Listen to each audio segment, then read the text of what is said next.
as somebody who is naturally more avoidant of conflict, I think, I don't want to rock the boat, or it's fine, it'll all be fine. Just but actually, if I do raise it, what are the opportunities that this could allow? G'day, I'm Peter Anthony. Welcome to Growth Tales. Laura Pollock is a business psychologist in the UK with a special interest in conflict at work. Expect to learn the role of personality and emotional stability in conflict, and a great question to ask if you're someone who avoids conflict. Here's Laura's story. G'day, Laura. Hello, how are you? I'm good. I've had a mixed relationship with conflict, to be honest. I've had conflict situations where I thought, wow, that was really damaging to people and damaging to outcomes. I've also had situations of conflict where it proved really outstanding. What's your relationship with conflict been? Oh, interesting question. So personally, I, up until probably about 6 months ago, would have avoided conflict like anything.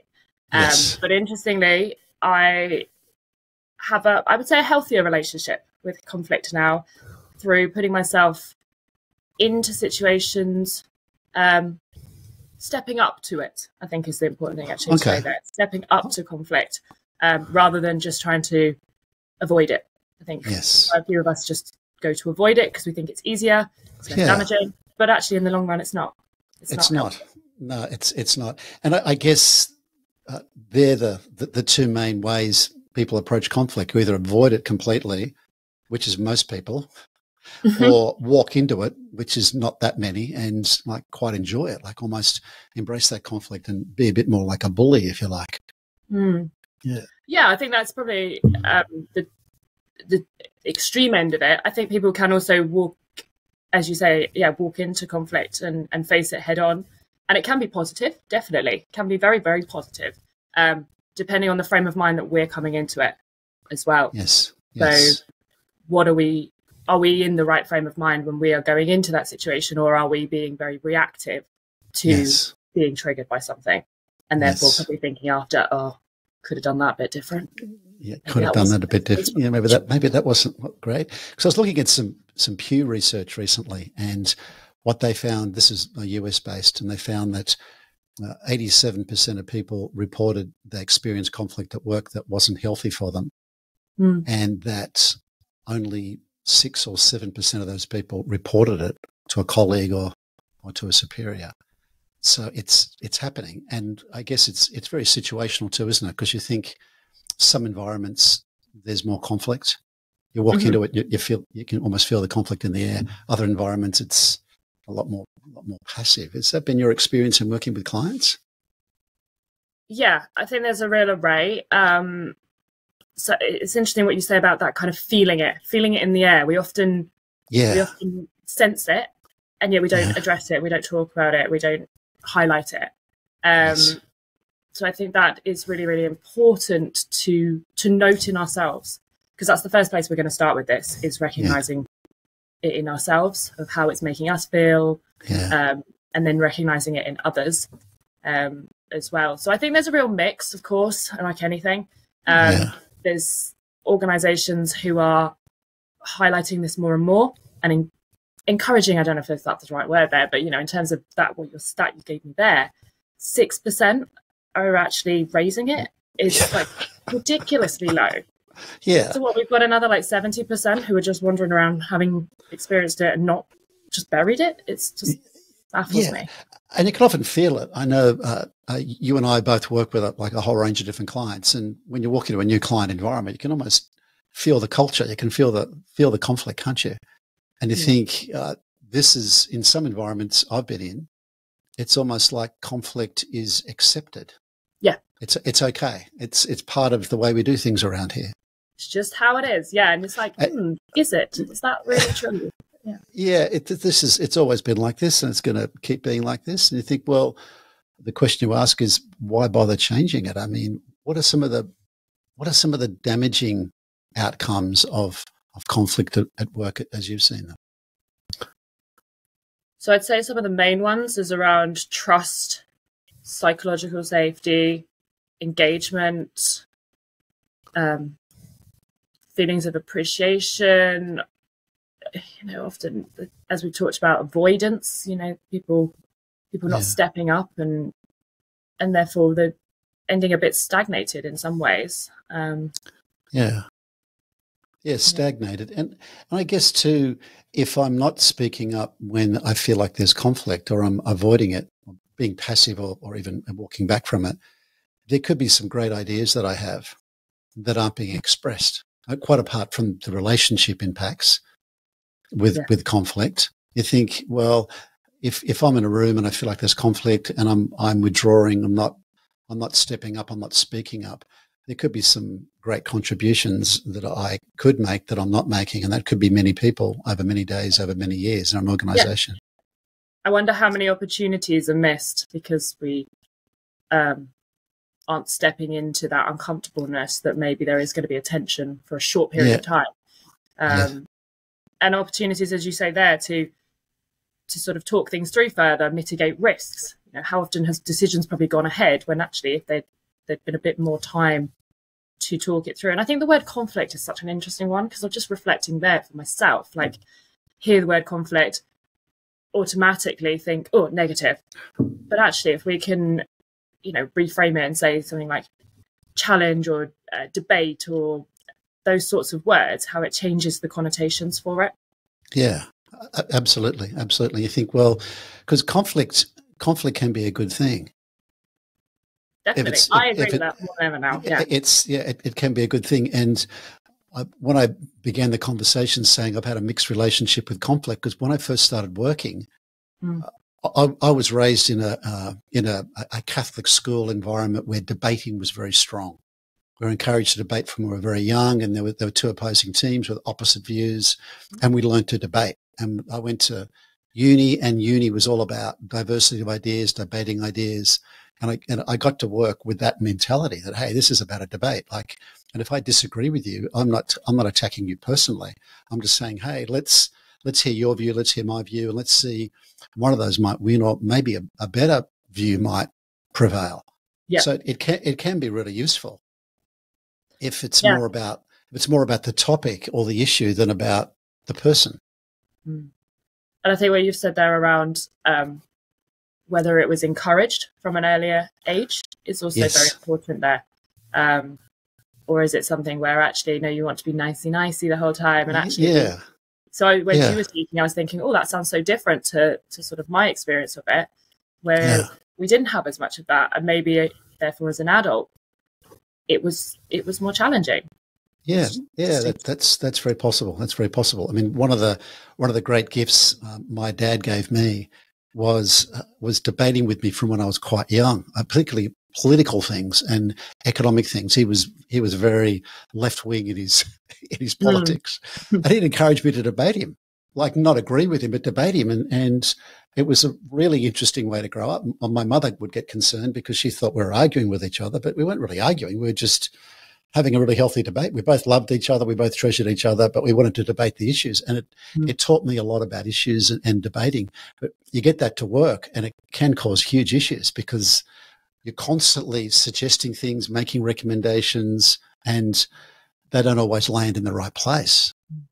And that triad dynamic, I think, is interesting because, as you were saying it there, I've experienced similar, where you've got two people who are quite highly logical, enjoy, rational, objective kind of discussion. There's somebody who is perhaps more the collaborative, comes from a people-focused, empathetic kind of way. It can feel like two people are arguing. I remember that happening for me. There was two people, and they were having this what felt like a really big debate, and it was getting into conflict. And actually, they walked away and went, "God, that was a really great conversation." What? And it was interesting. They hadn't felt that it was a conflict situation. So it's interesting our perspectives on it as well in this. Yes. And do you think there's gender differences in this too, Laura? Do you think there are gender issues with this too, potentially? Have you seen those, experienced those in the workplace? I think, if you look at research, it would say that there is possibly gender differences. I don't know how prevalent it is as whether it's as prevalent now, I should say. Yeah. Now that we are looking more at sort of personality, work styles, behaviours and things. But yes, I think there certainly in certain organisations and industries, there definitely could be differences in the culture of the organisation. Yeah, and potentially the traits of the individuals. Yeah, and what's expected of us versus how we actually are.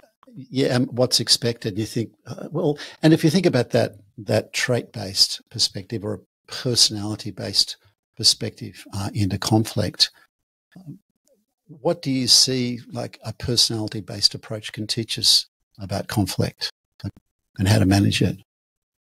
So I would say one of the first things that it encourages is enhancing our self-awareness of knowing where we naturally come from.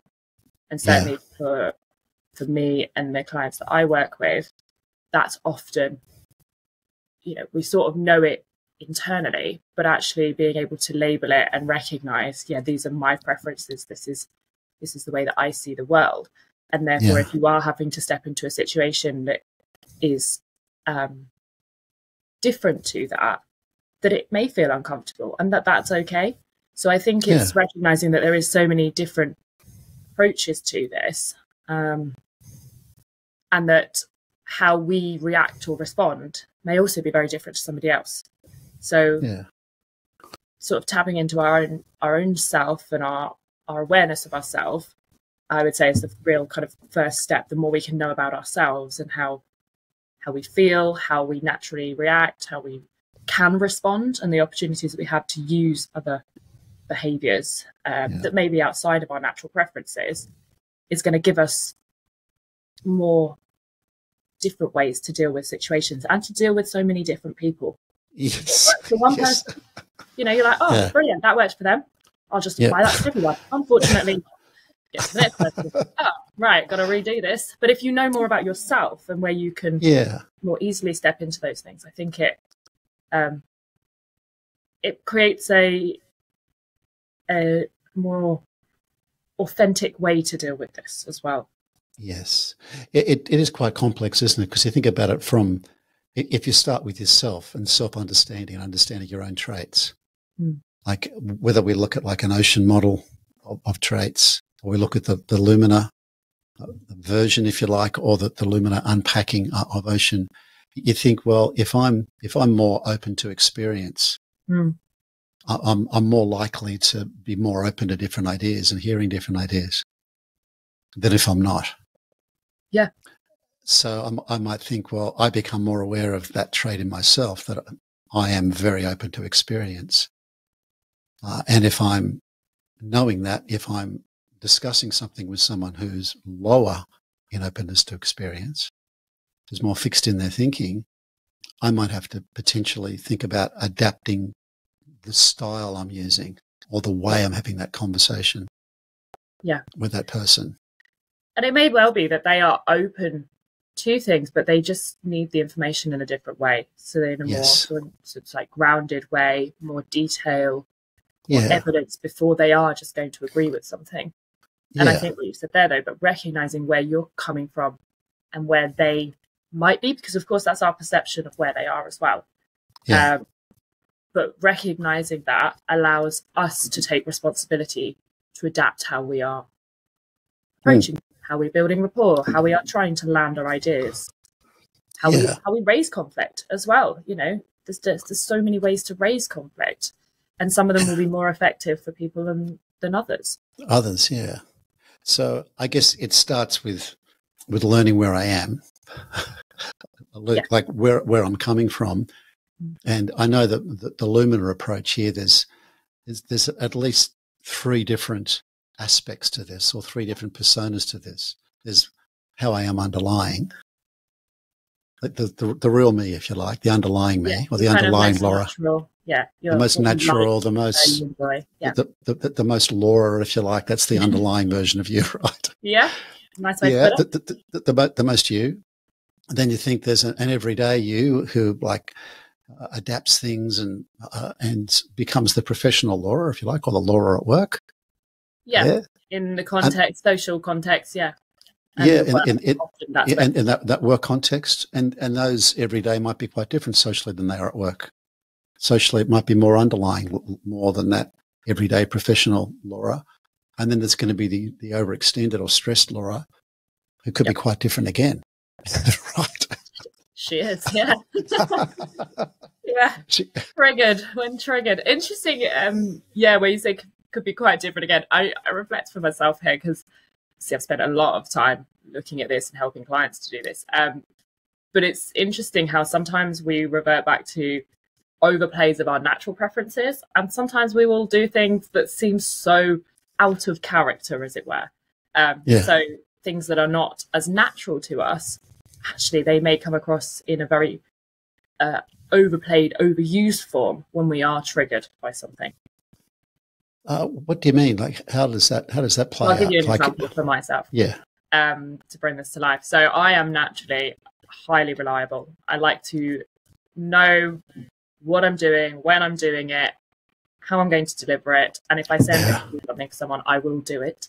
However, when I am triggered, I can vouch for that, Laura. You are very reliable.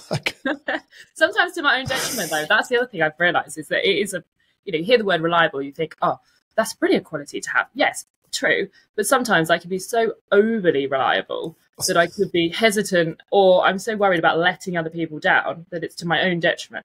That's a whole different podcast we could do. But but the overextension that I often see, which is more out of character for me, is the spontaneous to impulsive.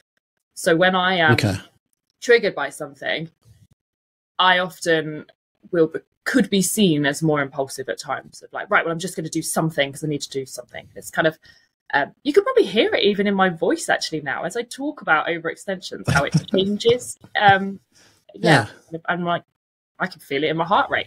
But there's a kind of hastiness to things, like I need to do something.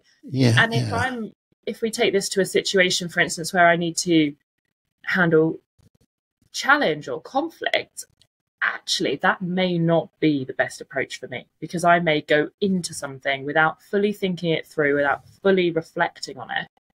Because I just want to move something forward. Yes. And that person who normally would see me in the more disciplined, reliable, relaxed state is now experiencing a wound up Laura. And that's not great for either of us engaging in that conversation, because they won't know how to, for want of better words, deal with me if I'm in that kind of overextension. But also, are we going to have the best conversation at that point? Probably not. Probably not, no. More than likely not. And then we'll have to come back and have a second conversation. Two challenging conversations. But if you think about stressful work environments, so you think, and most of us and most of our clients are in stressful working environments, they're probably likely to be closer to the stressed or overextended versions of themselves than they are to that nice, relaxed. And that's really interesting, isn't it? That it's become really the norm. interesting. Oh, we're just in, a lot of us spend a significant proportion of time in what others might describe as our overextended persona. And that for me is a really, really interesting area to explore. Yes, it is. And norm. This is just the norm. And it's like, well, if it's... Well, it is... Do we want to change it? Well, yeah. Do we want to change it? Because you think, if I am stressed and I'm working with people that are in a stressful environment or in a stressful situation, whether I'm in a big consulting firm managing a challenging client, or I'm in a health system, working with hierarchies, or I'm working in an engineering space where we've got very technical issues to deal with. The more senior I get, the more stressed I'm going to be, or the more stressful the environment I am in. So the more likely I'm working for a more overextended version of me, and working with a more overextended version of you. And I would say it's so important. How do we manage ourselves? Yes. How do we recognize that? How do we address that? because yes, a little bit of stress acute stress is good for us, but acute stress, not all of the time. The physiological effects of it as well is massive. So what you're suggesting is that it starts with self-awareness. That's my view. I think and as I say, self-awareness, what I do think is interesting is not just my perspective on who I am, but self-awareness of actually how often do we seek out kind of the perspectives of others on us as well. So do we actively go out to seek that lovely word feedback, or just reflections on us that we can feed forward, that we can take forward, because we may have one view of ourselves, but is that the most accurate view of ourselves? Would be another question I often ask. How I see myself, is that how other people see me? Yes. Yeah. It's interesting too, because you think, well, what persona do people want? Right. Oh, the aspirational persona. Yeah. Right. Like, which one do they want? I mean, I've been running workshops with groups of people for, I don't know, 20 years in 8 different countries. And I'm consistently challenging people that I'm with in the room. Nice. And I tell them beforehand, I say, look, if you're looking for someone that's going to challenge the way that you're thinking in a respectful way, I'm the guy. But if you want someone that's going to tell you how great you're going and how wonderful it is, I'm not the guy, right? Because I'm thinking I'm going to get engaged by people that want to be challenged, whether that's in a coaching chair, like challenging how they're thinking or how they're dealing with the environment they're in, or whether it's in a group, like a group debrief or a group perspective. You think, well, unless you're challenging them, because a lot of these senior people, they're very smart and they may have been doing the same things in the same way for a long time. So you think, well, they're looking for a challenge. They're looking for some conflict, if you like. And I think how you've described it there, for me, the important thing is that you've said that up front. Yes. That I'm here to challenge. I'm here to, to potentially play devil's advocate at times, to challenge the thinking. And I think if we highlight that up front, then we understand the expectations. We can appreciate it on both sides. I think sometimes, for instance, if you were coming into a workshop with me and I didn't know that you were going to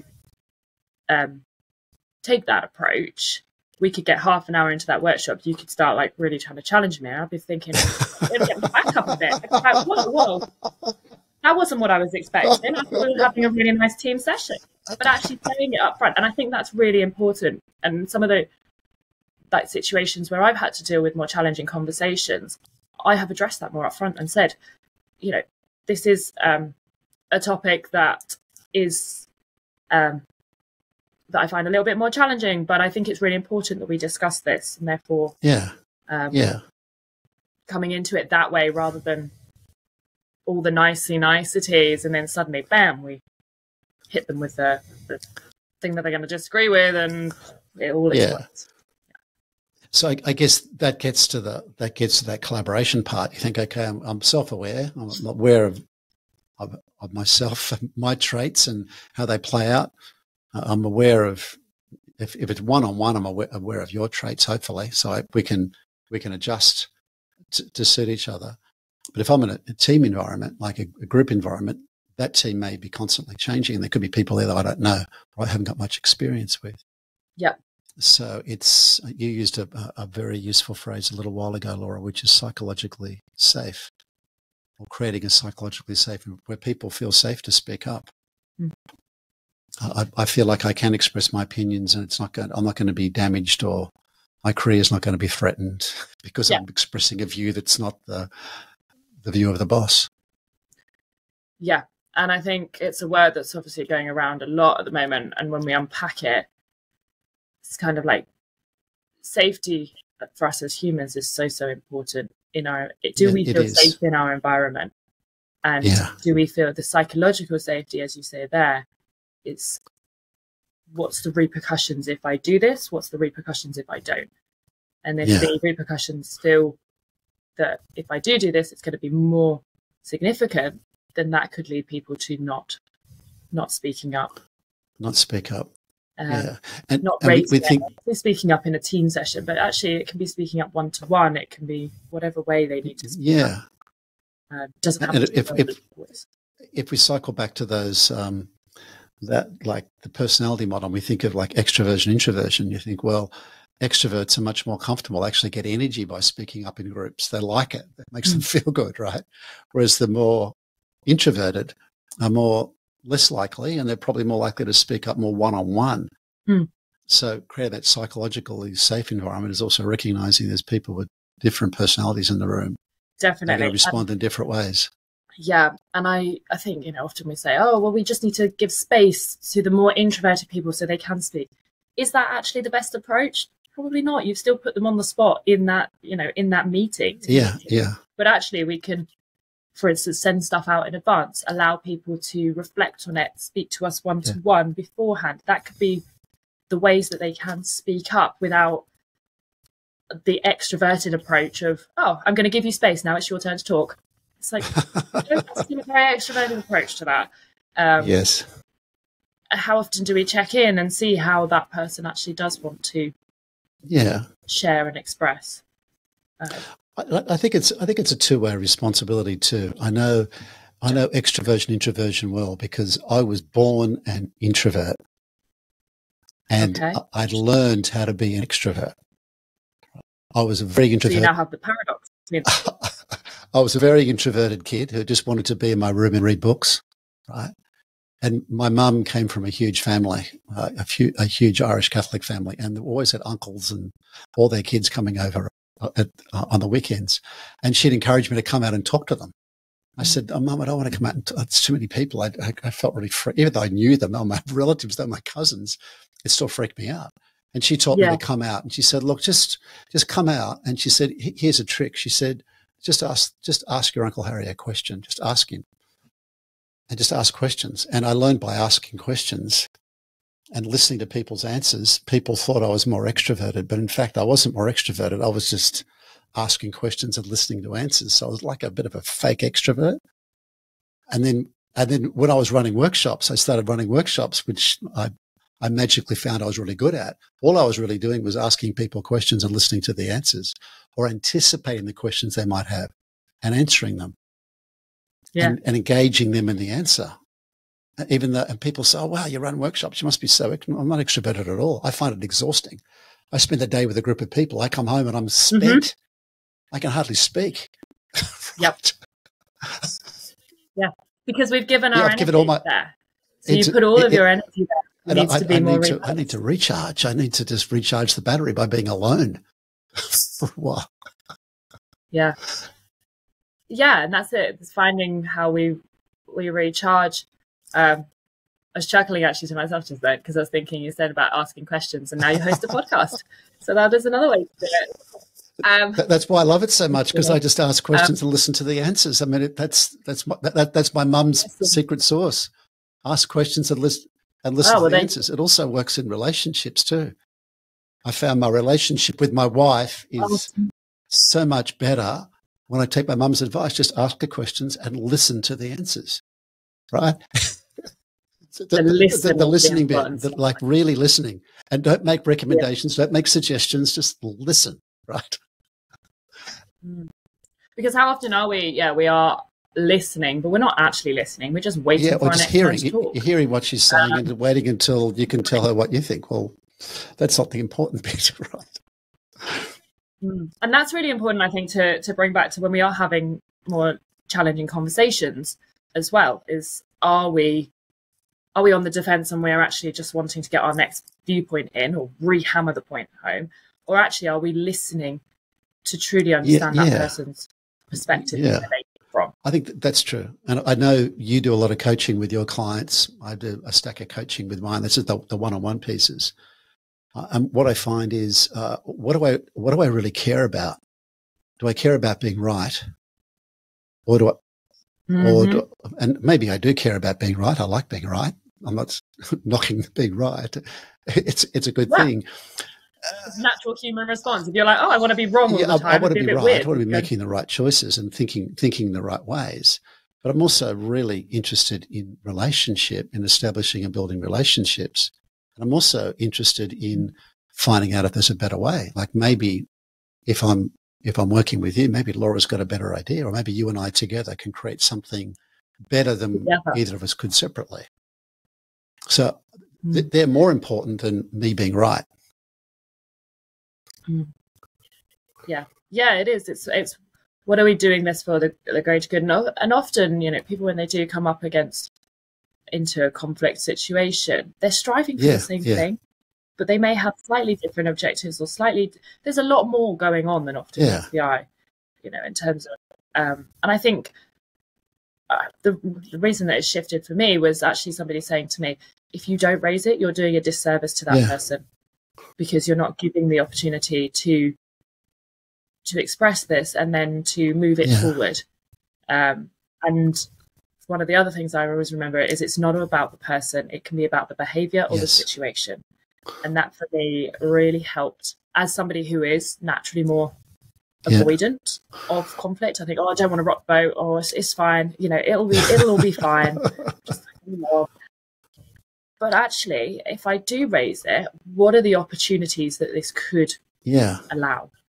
And having that optimistic kind of, as you said, open mindset has really, really helped me, and is something that I advocate for people as well. So you have more conflict now. I said have more conflict. I mean, I would like to say I have. It's not a dirty word, though, conflict. Laura. We've established conflict is not a dirty word. Conflict can be really, really useful, right? It can be really. Yeah. I have a better relationship with it. I think I still probably did it beforehand, but I didn't. I was like, and every time you have that kind of, it feels horrible, whereas now, I think I probably do raise things more often. This is where I feel you need to get my colleagues on and see whether they think I raise conflict. Maybe. I get a bit of my own medicine. Created a monster. Laura loves conflict so much. All she's doing reminds me of that old Monty Python sketch. You're probably too young to remember it. It's called An Argument, but where one of the characters comes in and he says that it's a business that sells arguments, and he comes in and he buys an argument from John Cleese. Have you seen that ever? You must have a look at it. It's really, really interesting. It's these two guys having an argument and arguing about whether it's an argument or not. Right? It's really, really, really smart. I will check it out. I think I probably have. I did watch them. It's classic. It's classic conflict. So you think, okay, that word arguing is interesting. How often you hear, you're just arguing with me, and you're like, I'm actually not trying to argue with you. I am trying to just have a conversation. And suddenly one person has gone the extreme and is now seeing it as an argument. And it's shifted that balance. I've seen that in client environments where it's often more senior people in organizations. They use that repositioning the conversation to win. Like it's almost like a power play. I like, Laura, you're arguing with me and I'm trying to put you back in a box because you don't want to argue. So it's like it's almost a power play. But you think, well, if I'm a leader listening to this, and I'm thinking, well, how can I encourage healthy conflict, if we use that phrase, in my organization? You think, well, why would I want to do it? Well, one reason I want to do it is I'm going to get better ideas on the table, because that wisdom of crowds approach says the more diverse the perspectives, like a smart, well-formed, diverse team makes a smarter decision than its smartest members. So I need diverse thinking in the room, which means I need conflict. I need people that have got different points of view, or different experiences, or different perspectives, or different backgrounds, or and bring it onto the table. Because why? Because we're going to get better decisions, right? As a business. Whether I'm a big hospital, whether I'm a consulting firm, whether I'm an engineering firm, whether I'm whatever I'm selling candy bars in supermarkets, I'm going to end up with better decisions than if I don't.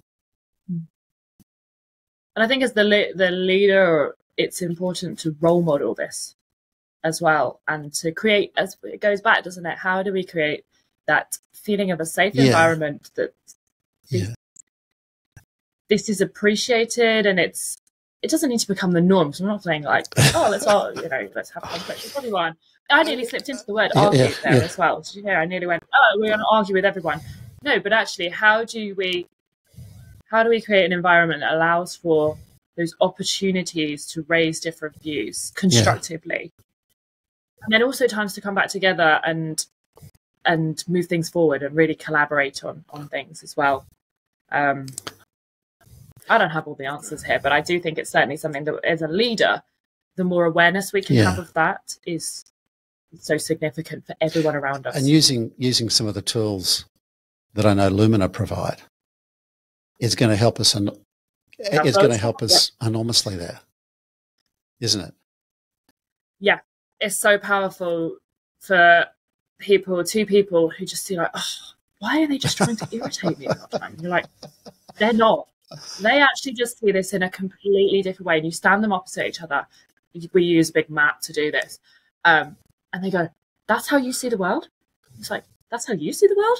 Like, okay, how much do we respect of one another's different views here? Where do we find our place of common ground? That's often a lot of the work that I do. It's looking when we have very different views or approaches to something, is find that place of common ground to come back to.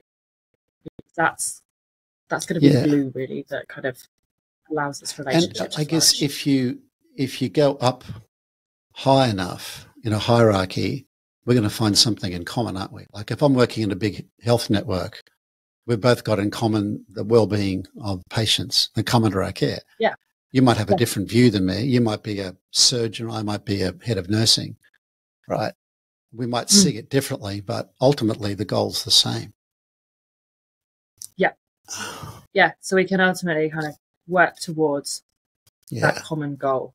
So I know where I'm looking at it from. I know where you're looking at it from. And then if we can agree that that's our goal, the conflict, if you like, is a useful thing, because there we're going to find something better than either of us could do alone, potentially.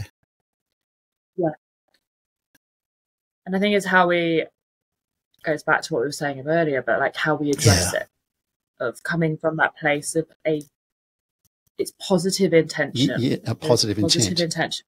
It's a positive intent, and it's not personal. I'm not attacking Laura. I'm attacking, not attacking, but I'm challenging her idea. Right as well, yeah. I'm challenging that. I mean, you use the word attacking, whatever, we have our own connotations of it. I think that's interesting as well. But ultimately it's that thing that we are looking at, as opposed to the person, the whole character of the person. It's interesting too. I know, like you, we know that success leaves clues, right? And I was listening to a really interesting interview of Jeff Bezos about his leadership style. And he was asked the question, so how did you build Amazon like that? And he said, well, like as a CEO, and he said, well, one of the first things I did as CEO is I banned PowerPoint presentations in exec meetings. Whatever the topic was, whoever was in charge of the topic had to write a 5-page memo on the topic. Everyone got that 5-page memo. You had to read it before you got into the meeting. And then I heard the most junior person's view first. And we worked around the table until we got to me, and I was always last. That's me, Jeff Bezos, I was always last. I'm thinking that's a really cool way. That is, turns it on its head rather than me listening to him. And if I'm working for Jeff Bezos at Amazon, I'm going to think, yes, Jeff. Yes, boss. That's a great idea, boss. Yeah. Right. I'd be so interested to see what they would do after. So they go round from the most junior to him, and then how do they then make a decision from it? As in, does it get to him and he makes the decision? Or actually, is it then, I don't know, however they made the decision. That would be really interesting to see. But I think it worked. It worked. Well, it's worked. He credits that as one of the reasons the business grew so exponentially. That no more PowerPoints is an awesome idea. So if I was interested in managing conflict better in my organization and getting these better, more effective decisions you've been talking about, what Lumina tool would you suggest? Would you be suggesting Lumina Spark as the way, a good place to start? What would definitely as a place to start? I'd say Lumina Spark. That's our core personality model. Looks at traits. It's a Big Five model, so Big Five personality, not. And by Big Five, you mean ocean? The ocean, yeah. I mean the ocean model, yes. Other than like lions and elephants and all those things. But where I found actually with clients is start there, but going to Lumina Emotion. So Lumina Emotion takes it kind of a layer deeper of looking at what's the kind of emotional foundations that we have. So are we for instance, risk reactor? So we look for risks. We're very vigilant. We're very responsive to our environment. Are we more of a reward reactor? We go after opportunity. We see things very positively. That sort of side of it, because often that can give us more insight into why we maybe behave the way that we do. So I think the two together is a really solid way to sort of understand about our preferences.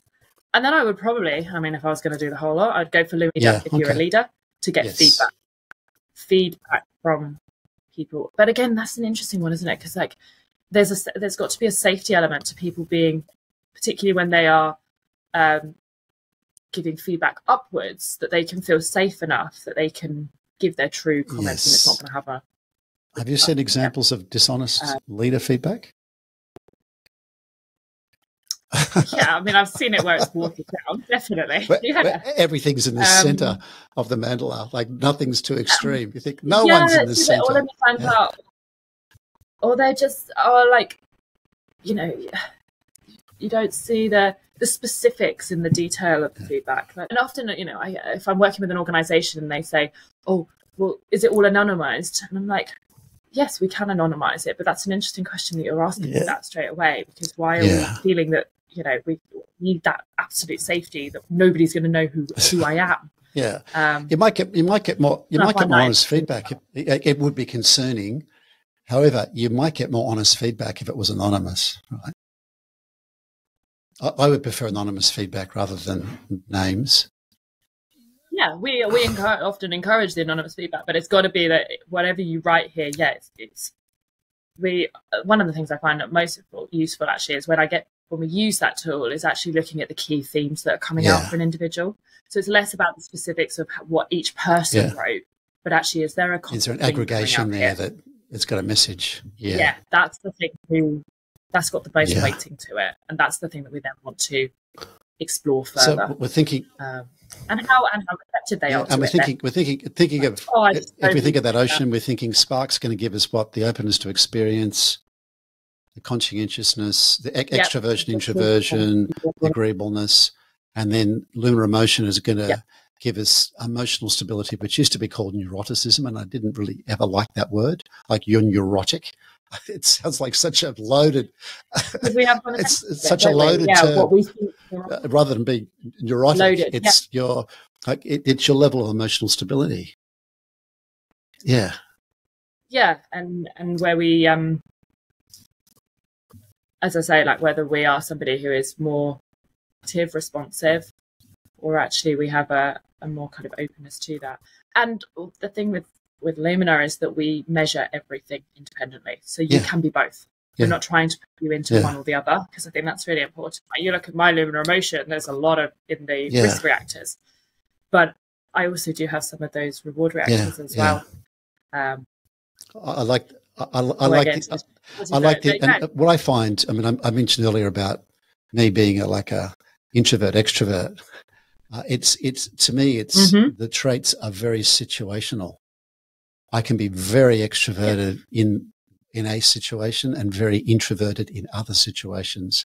I'm not always and everywhere. And I think that's one of the things I love about the Lumina approach is you can be both because they're measured independently. It's going to be situational. And most of us, have a degree of both. Whether we may naturally prefer one over the other. So you're speaking with me here, you're probably seeing me very extroverted, but there is also, a more introverted side to me as well. Same for you. And as you were saying that, it's situational. I often think, is it the situation or is it the people that are in that situation? I think it depends on how I'm thinking about the situation, who's in the situation. There's a social component, plus there's how I'm feeling.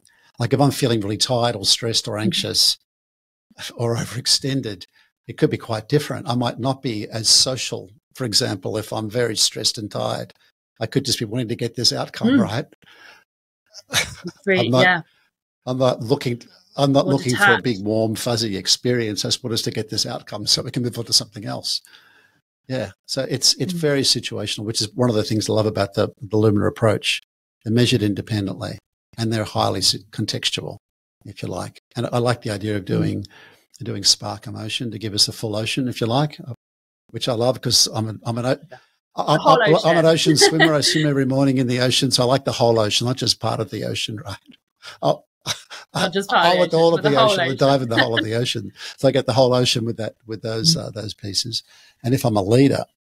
And that's the ocean stuff reminds, I know we had a conversation a week or so ago where you said about doing the ice baths and things. And I thought, I'm going to do it. And then I haven't actually held that commitment yet. I am going to do it. I'm reliable. I will do it. I just haven't. But I thought, I was reflecting on it yesterday. I was like, why haven't I done this yet? And I thought, it's because it's going to be uncomfortable. And that's often the same with conflict. I think it's never going to be as bad as you think it's going to be. Just get in it. It's interesting. I did my last ice bath 2 days ago with a very good mate of mine. And it's funny how we experienced it differently because with me, I feel it more in my feet. My feet go numb. We're in 7 degrees for 15 minutes, 7 degrees Celsius for 15 minutes. I'm going for like 30 my feet went, I found it hard walking out because my feet were numb. He felt it in his hands. His hands were like very sore and numb, right? We both experienced the same thing very differently, right? Very differently. Very differently. And the intent is not to enjoy it. The intent, you set an intention out. The intention that Perry and I set is bravery. That's like we do our breath work. Then our intention is bravery and just like calling up bravery in ourselves. And this is a brave thing to do and be more brave in our lives. Have like a more brave life. Yeah, more brave. And actually, I reframed sort of like the conflict stuff around actually, I'm grateful to have these opportunities to do this now. Yeah. So framing it in gratitude as well, that there is these opportunities to do this for the greater good. I really love meeting people and talking to people that have got very different views to me because I'm really interested in their perspective. I'm just really curious, like, where did that come from? Like, I meet people that like really hate the ocean. I think I'm really curious. Why do you hate it so much? What is it about the ocean? I'm just curious. I'm not trying to force you into the ocean. I'm just curious. It's interesting, like where those views and where those traits come from. I find that endlessly interesting. Yeah, it's very cool. And I'm going to hold you to other promise, Laura. You promised an ice bath. You also promised when you're in Australia, you're going to go for a swim. You know. I am. The swim sounds more appealing. That's the thing is, or are you going to tell me that's 7 degrees as well at the moment? Well, it's summertime now, so it's about 19 degrees. This is Celsius I'm talking. In winter, it gets down to about 14, 15 degrees Celsius, which is twice as warm as the ice bath, but you're in it for much longer. You're in it for like 30, 40 minutes. So it's colder for longer, which makes you, but the benefit of that, that Laura, is you swim faster because you're so damn cold. You swim more. Yeah. Well, it's really warm in the middle of summer. You're thinking, this is great. I'll swim nice and slow and enjoy this beautiful ocean. Yeah, it's winter, rapid. That's interesting. You could relate all of that back as well to personality and preferences and stuff. Because I think when you give me those two options of like sit in an ice bath or swim and the water's the same temperature, I would always go for the swimming because I'm like, that's moving. It feels like I influence it. Whereas the sitting is a more, I've got to sit with this. It's going to feel uncomfortable and I can't do anything about it in that right moment, but I can afterwards. Yes, you can. You can. And it's interesting. I guess there is a parallel with conflict because you think, well, the reason I'm doing it is not just to be cold. I'm doing it for other reasons, and the reason I'm looking at understanding conflict better and embracing tools like Spark and Emotion and Leader is because there's going to be better outcomes for me, better outcomes for you, and better outcomes for the organization when I understand myself better. I understand you better, and I create an environment where we can have healthy conflict. Yeah. Yeah. And I hope we do get, the more people sort of look into this, hopefully we will be able to make some of those changes where it's not like, oh, this is just the norm and we just stay, because we need to always be moving. That's the most important thing as humans and organizations. Any organization. You want to come to work to make things better, right? You want to make things better. You don't want to keep them the same. Like it. And if it is an environment that you don't like or you think needs changing, change it. Well, be part of changing it, right? Not just sit back and say, this is not great. Say, hey, you know, get a bit more action orientated and say, hey. And it's all those little steps that we often encourage. You don't have to take giant leaps of, like, if you're somebody who is naturally more direct, to suddenly be, oh, I'm the most empathetic, compassionate person. That you're going to see through that. There's no point to stay where your preferences are, but have more of that recognition that maybe I need to just dial it down a little bit at times, or take those little steps to meet somebody where they are. I'm not saying like completely change who you are. That's not realistic. I think of that Lumina, and I think, well, if we're at different ends of the mat, we think, well, maybe we can meet somewhere in the middle, or maybe we can just take we can shift a bit closer to the middle. And why? Because it's going to be a more enjoyable relationship, and because we're going to get better outcomes, which is what we're all after, right? Yeah, exactly. Laura, it's been an absolute delight, as I knew it would be, talking to you, ma'am. I wish you very well, and I wish you lots of healthy conflict in your life and your work. Let you know how it goes. Bye for now. Thank you. See you, Thanks Laura. for having me. Bye. Cheers. Bye.